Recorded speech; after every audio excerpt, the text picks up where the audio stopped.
Assalamualaikum warahmatullahi wabarakatuh. Kami dari kelompok 3. Di sini kami akan menjelaskan tentang koperasi syariah. Sebelum itu kami akan memperkenalkan anggota kami, yaitu yang pertama ada Agus Mustafa, yang kedua ada Jihan Nur Aziza, dan yang terakhir ada Iha Nur Hanifah.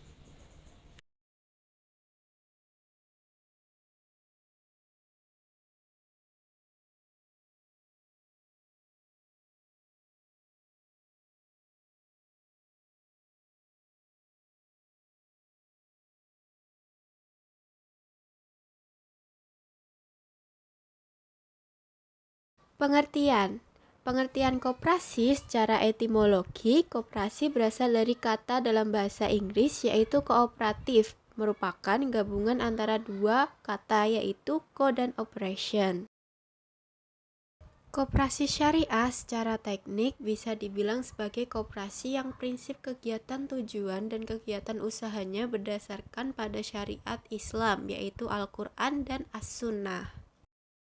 Dasar hukum koperasi di Indonesia adalah Pasal 33 UUD RI tahun 45 dan UU RI nomor 25 tahun 92 tentang perkoperasian. Tujuan koperasi syariah yaitu meningkatkan kesejahteraan anggota pada khususnya dan masyarakat pada umumnya, serta turut membangun tatanan perekonomian yang berkeadilan sesuai dengan prinsip-prinsip Islam. Selanjutnya yaitu prinsip koperasi. Yang pertama yaitu keanggotaan koperasi bersifat sukarela dan terbuka. Yang kedua, pengawasan oleh anggota diselenggarakan secara demokratis. Yang ketiga yaitu anggota berpartisipasi aktif dalam kegiatan ekonomi koperasi. Dan yang terakhir yaitu koperasi merupakan badan usaha swadaya yang otonom dan independen.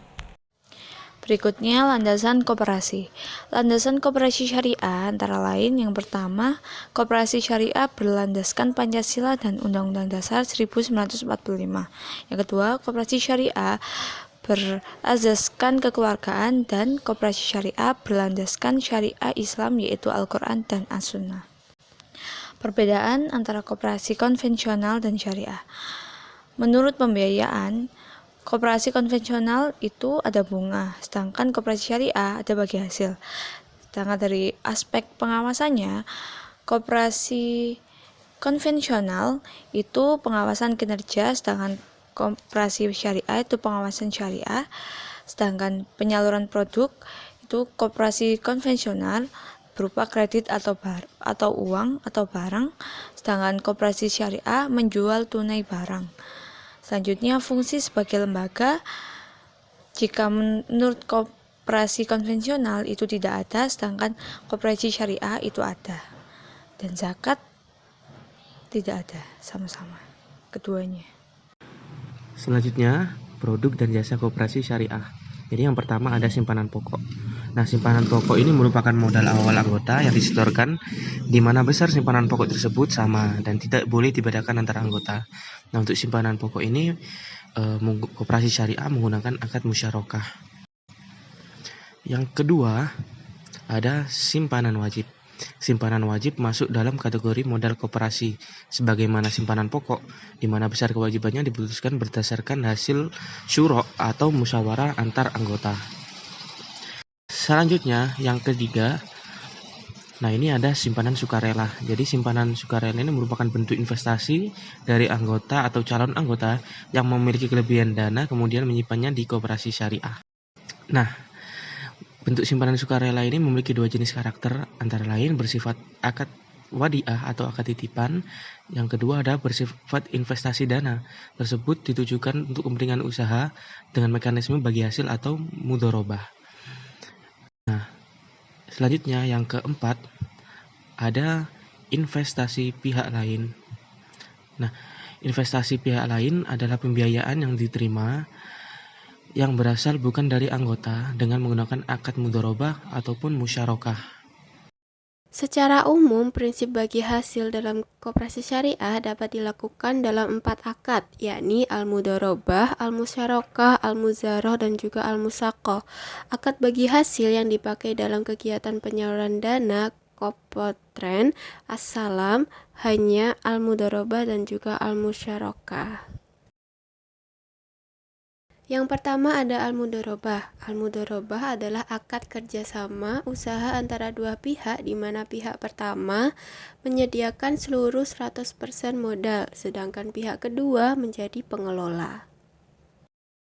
Yang kedua ada al-musyarakah, adalah akad kerjasama antara dua pihak atau lebih untuk suatu usaha tertentu di mana masing-masing pihak memberikan kontribusi dana dalam kesepakatan bahwa keuntungan dan risiko akan ditanggung bersama sesuai dengan kesepakatan dan besarnya kontribusi dana yang dimasukkan. Faktor yang menjadi kendala operasional koperasi syariah dalam implementasi prinsip bagi hasil dan juga resiko secara umum dapat dibagi menjadi dua faktor, yaitu faktor yang bersifat internal dan juga faktor yang bersifat eksternal.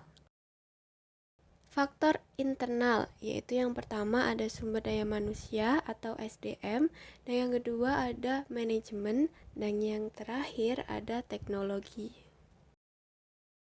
Selanjutnya ada faktor eksternal, yaitu yang pertama dari regulasi pemerintah, dan yang kedua ada perilaku masyarakat, dan yang terakhir ada moral hazard anggota koperasi.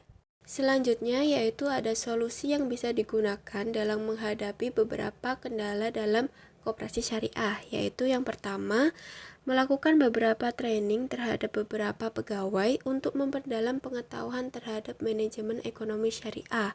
Yang kedua yaitu bekerja sama dengan bank-bank syariah. Dan yang ketiga yaitu melakukan sosialisasi koperasi syariah dan produk yang ada di dalam koperasi syariah. Nah, cukup sekian yang bisa kelompok kami sampaikan. Kurang lebih mengenai koperasi syariah, saya ucapkan terima kasih.